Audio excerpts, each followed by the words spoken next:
আমার আপন বোনের সাথে আমার স্বামীকে এক বিছানায় অন্তরঙ্গ মুহূর্তে দেখে অবাক হলাম। নিজেকে কন্ট্রোল করে চিৎকার দিয়ে বললাম, হচ্ছেটা কি এখানে? আমার আওয়াজ শুনে আমার বোন নীলা ভয় পেয়ে বিজয়ের থেকে দূরে সরে গিয়ে আমতা আমতা করে বলল, আসলে আপু।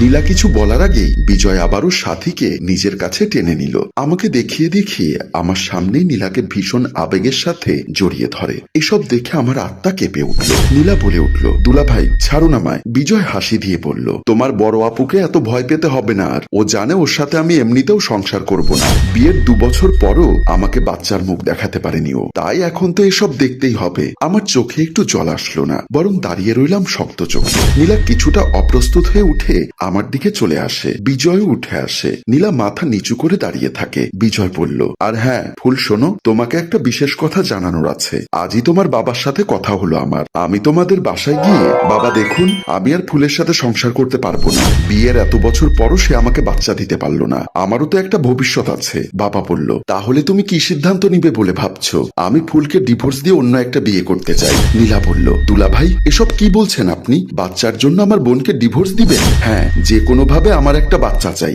বাবা বলল, তোমার তো শুধু বাচ্চা লাগবে তাই না? তাহলে তুমি আমার ছোট মেয়ে নীলাকে নিয়ে যাও। বাচ্চা হলে সে তোমার বাড়ি থেকে চলে আসবে, তবে সেটা যাতে কেউ না জানে। তবুও আমার মেয়েটাকে ডিভোর্স দিও না বাবা। তুমি বাবা হয়ে এসব কি বলছো? ছি, আমার কোনো আপত্তি নেই বাবা। তাহলে আমি বাইরে ওয়েট করছি, আপনি নীলাকে রেডি করে পাঠিয়ে দিন। বলেই বিজয় বের হয়ে যায়। নীলা কাঁদতে কাঁদতে বলল, বাবা এমনটা করো না প্লিজ। আমার ভবিষ্যৎটা নষ্ট করে দিও না। তুই কি চাস তোর বোনের সংসার ভেঙে যাক? বোন হয়ে বোনের সংসারটা রক্ষা করার দায়িত্ব তোর। নীলা আর কিছু না বলে রুমের দিকে চলে আসে। বাবা কি বলবে বুঝতে পারছে না।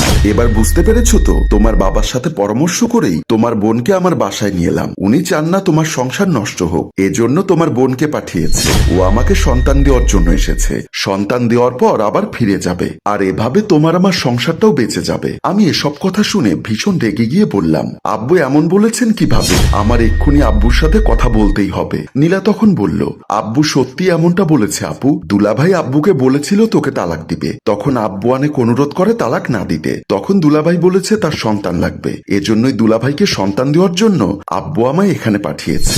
আমি বেশ হতবাক হয়ে যাই। শুনলে তো, এখন আর কিছু বলবে? আমি সামান্য হেসে বললাম, না আর কিছু বলবো না, এবার আমি কাজে করে দেখাবো। বলেই আমি রুম থেকে বের হয়ে যাই। দরজার সামনে দাঁড়িয়ে ফোন নিয়ে বাবার কাছে ফোন দিলাম। বাবা ফোন রিসিভ করতেই আমি বললাম, বাবা তুমি একটা কাজ করো, নীলার সাথে বিজয়ের বিয়ের ব্যবস্থা করো। আমি যখন বিজয়কে সন্তান দিতে পারিনি, তখন এর ফল আমিই ভোগ করব। আমার বোনকে কেন শুধু শুধু তার রক্ষিতা বানাবে বলো? তার চাইতে বরং আমি বিজয়কে ডিভোর্স দেই, তারপর নীলা সসম্মানে ওর বউ হোক। আমার বাবা আমার কথা শুনে অবাক হয়ে বলল, এসব কি বলছিস তুই? কেন? এটাই তো চেয়েছিলে তুমি, বড়লোক জামায়াত থেকে সুবিধা নেবে। এজন্যই তো আমার ইচ্ছার বিরুদ্ধে গিয়ে আমার থেকে বয়সে অনেক বড় এক লোকের সাথে বিয়ে দিয়েছিলে। এবার এখন সেই সম্পর্ক টিকিয়ে রাখার জন্য এখন আমার বোনকে ব্যবহার করছো। তার মধ্যে আমি তো একটা ভালো সমাধান দিলাম, এতে তোমার বড়লোক জামাইয়ের সাথে সম্পর্ক বজায় থাকবে, আমার বোনটাকেও রক্ষিতা হতে হবে না, আর আমিও মুক্তি পাবো। বলেই আমি ফোনটা রেখে দিলাম। ওরা দুজনে বের হয়ে পাশে আসে আর অবাক চোখে আমার দিকে তাকিয়ে থাকে। আমি হেসে বললাম, কি ভেবেছিলে তোমরা আমি খুব কষ্ট পাবো, নিজেকে অভাগী ভাববো? না, আমি সেই ধাতুতে গড়া মেয়ে না, বরং আমি আজ নিজের মুক্তি উদযাপন করব। বলে আমি আমার রুমের দিকে চলে আসি। নিজের রুমে এসে ব্যাগের মধ্যে সব কাপড় চোপড় রাখছি, আর একই সাথে বিগত 2 বছরের নিজের জীবনের ভয়াবহ স্মৃতিগুলো স্মরণ করছি। বাবা তুমি কিভাবে বলো? বয়স অনেক হওয়া একটা লোককে আমাকে বিয়ে করতে? হালকা বয়স হয়েছে, তাতে কি? টাকা তো আছে ভরপুর, তুইও সুখে থাকবি, আর আমিও অনেক টাকা পাবো, যে সময় যত টাকা লাগে। শুধু টাকার জন্য আমার জীবনটা নষ্ট করবে বাবা? তুমি বাবা হয়ে মেয়েকে নরকে ঠেলে দিচ্ছ।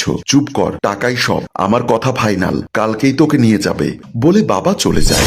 বিয়ে শুরু হলো আমার জীবনের অন্ধকার অধ্যায়। অনিচ্ছা সত্ত্বেও বিয়ে করতে হলো বিজয়কে।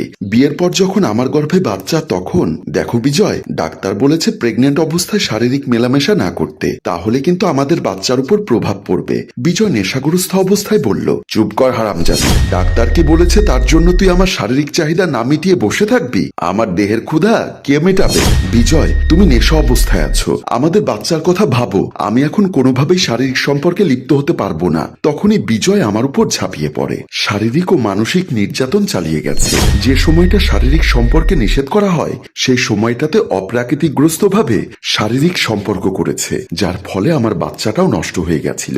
নিজের সমস্ত জিনিসপত্র গুছিয়ে নিয়ে নিজে নিজে উপরের দিকে দিকে তাকিয়ে বললাম, আল্লাহ তাহলে এতদিনে আমার উপর মুখ তুলে তাকালো। মুক্তির সন্ধান পেয়ে গেলাম। নীলা বসে আছে বিজয়ের পাশে, বসে বসে ভাবছে তার জীবনের কিছু অপূর্ণতার কথা। ফুলের থেকে 2 বছরের ছোট সে, ফুলের মতো না হলেও তার সৌন্দর্য যথেষ্ট।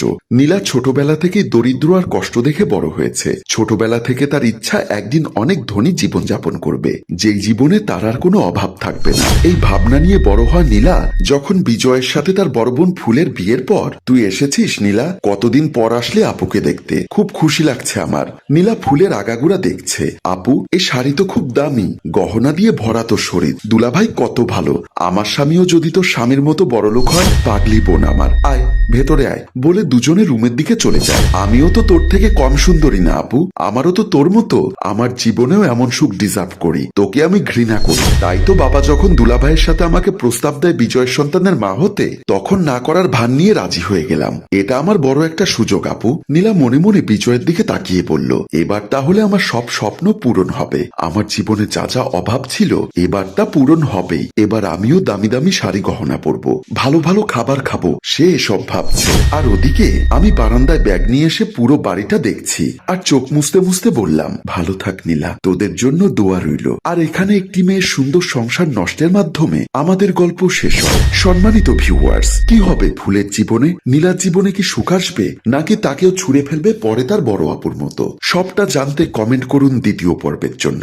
গল্পটির ভাবনায় হাসিম রাজু, পরিচালনায় রেজাউল কবির চৌধুরী ও প্রযোজনায় FA নয়ন চৌধুরী। গল্পটি ভালো লাগলে লাইক, কমেন্ট ও শেয়ার করে অন্যকে দেখার সুযোগ করে দিন। ধন্যবাদ।